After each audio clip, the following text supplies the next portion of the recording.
유대인들이 안디옥과 이고니온에 와서 무리를 충동하니 그들이 돌로 바울을 쳐서 죽은 줄로 알고 시외로 끌어내치니라. 제자들이 둘러섰을 때 바울이 일어나 그 성에 들어갔다가 이튿날 바나바와 함께 더베로 가서 복음을 그 성에서 전하여 많은 사람을 제자로 삼고 루스드라와 이고니온과 안디옥으로 돌아가서 제자들의 마음을 굳게 하여 이 믿음에 머물러 있으라. 우리가 하나님의 나라에 들어가려면 많은 환난을 겪어야 할 것이라.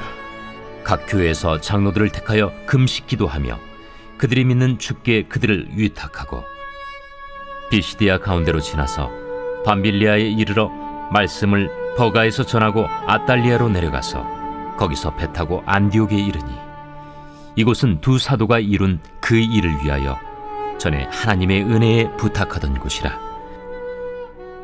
그들이 이르러 교회를 모아 하나님이 함께 행하신 모든 일과 이방인들에게 믿음의 문을 여신 것을 보고하고 제자들과 함께 오래 있으니라.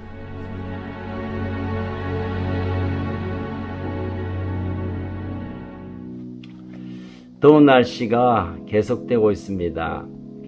지친 우리의 육과 혼과 영이 주의 은혜로 다시 세워지기를 주의 이름으로 축복합니다. 오늘 말씀도 바울의 제1차 선교 여행 얘기로 계속되고 있습니다. 안디옥과 이고니온에서 왔던 유대인들은 끊임없이 바울과 바나바의 이 선교 여정을 괴롭히고 힘들게 했습니다. 급기야는 무리를 충동해서 바울을 돌로 쳐 죽이는 데까지 시도하는 데까지 이릅니다.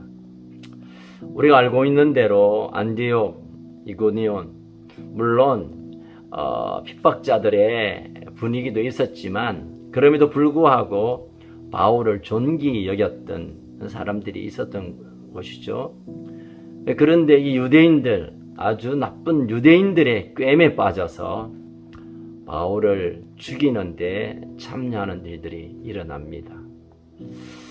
어제도 나누었지만 우리 한 사람 한 사람이 선한 영향력으로 또는 악한 영향력으로 쓰일 수 있다는 사실을 늘 기억해야 될 것입니다. 바울이 죽은 줄 알고 성 밖으로 던져버립니다. 참 바울의 인생의 순간순간이 고난과 환난의 시기였지만 특별히 이 시간에는 참 견디기 힘든 어려움이 있었을 것입니다. 그런데 그 이튿날 툭툭 틀고 바울과 바나바는 다시 드베를 향하여 일어납니다.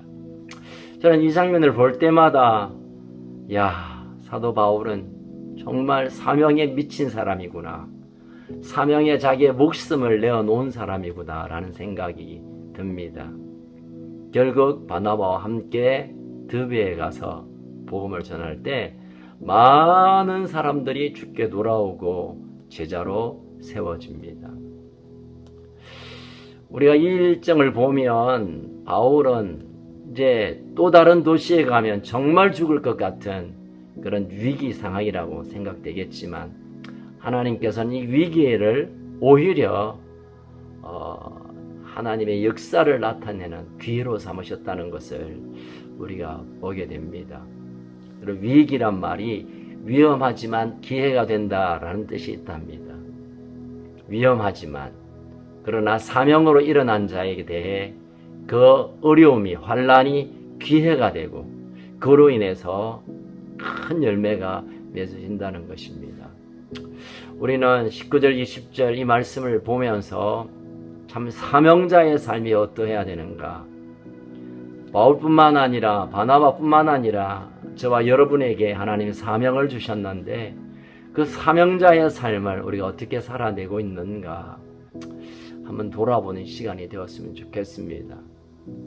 사명자의 목적의식, 내가 어찌 되든 말든 나로 인하여 내게 주신 사명이 이루어지는 일, 이 일을 위해 우리의 때로는 아픔과 또 억울함과 또 환난들을 참아내는 이 아름다운 모습을 우리가 배워야 할 것입니다. 우리 건축가족 여러분, 하나님께서 여러분에게 맡기신 사명이 무엇입니까? 꽃길과 같은 길이면 얼마나 좋겠습니까? 그러나 순간순간 우리의 마음을 누르게 하고 또는 후회되게 만들고 또는 화나게 되는 상황 또는 야, 꼭 이렇게 해야만 하는가는 정말 우리의 마음에 답답함이 있을 때 그러나 나의 감정과 나의 이해와 상관없이 복음은 전해져야 되고 사명은 이루어져야 된다는 이 아름다운 사명자의 목적의식으로 다시 일어나는 하루가 되기를 축복합니다. 이어서 22절 이후에 보니까 이제 제자들이 이 드베를 지나 루스드라와 이고니온 안디옥으로 돌아서 결국은 이 1차 선교 여행이 마무리되고 있음을 보게 됩니다. 그런데 22절에 눈에 띄는 한 단어가 있습니다.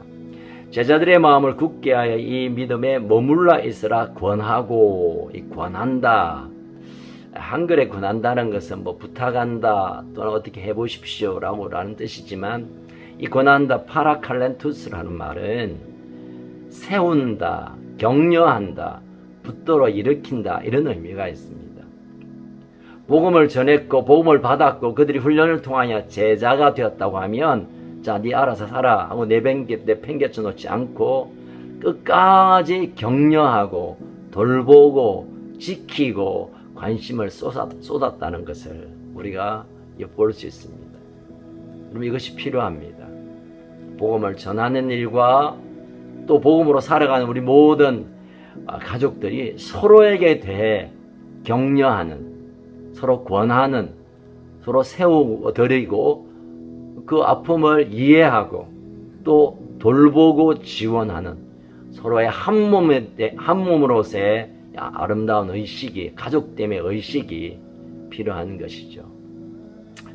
이어서 23절에 보니까 각 장로들에게 금식 기도하며 그들에게 위탁했습니다. 사도 바울에게서는 늘 함께 했던 동력자들이 있었습니다. 1차, 2차, 3차 모든 선교 여행 기간 동안에 오늘 본문에서도 이 아름다운 복음의 열매를 바라보며 장로들을 세웠고 리더들을 세웠고 그들과 함께 동력함으로 그분에게 의탁했다라는 것으로 그 바울의 사역의 어떤 성향을 보게 됩니다. 여러분 그렇습니다. 우리가 서로를 세울 뿐만 아니라 할 수 있으면 우리가 서로 동력자로 함께 파트너십으로 함께 일어나야 합니다.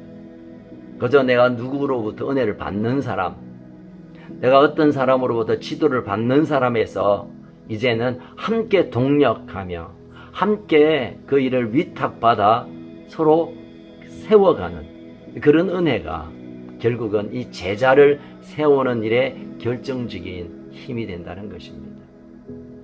날씨가 많이 더워서 우리가 그냥 좀 쉬고 싶고 눕고 싶고 피하고 싶지만 그러나 이 더운 여름에도 여전히 하나님께서 우리에게 주시는 사명이 있습니다. 영혼을 구원하는 일과 교회를 세우는 일과 내게 주신 사명을 따라 살아내는 일 결코 포기하지 않기를 바랍니다. 내게 주신 사명의 목적이 무엇일까? 또 함께하고 있는 사람들의 동력자를 돌아보는 것, 격려하는 것, 그리고 할 수만 있다면 어떤 일들을 위탁해서 함께 일을 이루어가는 것, 여기에 하나님의 역사가 나타나고 서로의 사명들을 이루어낼 수 있는 전략을 얻게 되는 것입니다. 오늘 이 사명자의 삶, 또 서로의 동력함으로 나누고 권함, 그리고 마지막까지 이것을 놓치지 않는, 사명을 놓치지 않는 이 아름다운 고백을 통해서 우리의 모든 삶에 아름다운 열매들이 맺어지는 은혜가 있기를 축복합니다.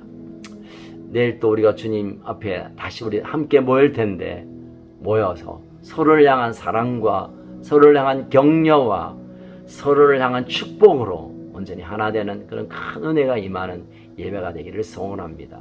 함께 기도하겠습니다. 살아계신 하나님 아버지, 사도 바울, 정말 위대한 하나님의 사람은 오늘 죽을 것 같았지만 내일 눈 비비고 일어나 또 사명지로 올라가고, 그곳에서 환영을 받든 또는 환난을 당하든 인정을 받든 인정을 받지 못하든 상관없이 사명을 붙들고 끝까지 달려가는 모습을 우리가 봅니다. 하나님, 우리 모두에게 주신 사명이 있을 텐데 이런저런 이유 때문에, 환경 때문에 우리가 주저할 때가 얼마나 많습니까? 다시 우리가 사명 앞에 일어나는, 사명이 내 인생의 삶의 목적이 되는 그런 마음을 다시 부어 주시옵소서. 또 이 사명을 함께 감당할 수 있는 동력자들, 또 그들을 잘 세우게 하시고 때로는 위탁하게 하셔서 함께 하나님의 뜻을 이루어가는, 함께 마음을 더불어 기도하고 함께 그 일들을 같이 감당하는 귀한 영적 가족들 허락하여 주셔서 하나님의 뜻을 온전히 이루어드리는 그런 삶을 살게 하여 주옵소서. 더운 여름날 우리의 건강을 지켜주시고 내일 또 주님 앞에 나와 예배할 때 큰 은혜로 우리를 채워 주옵소서. 우리의 참 소망 되신 예수님 이름으로 축복하며 기도합니다. 아멘. 오늘도 승리하시기 바랍니다.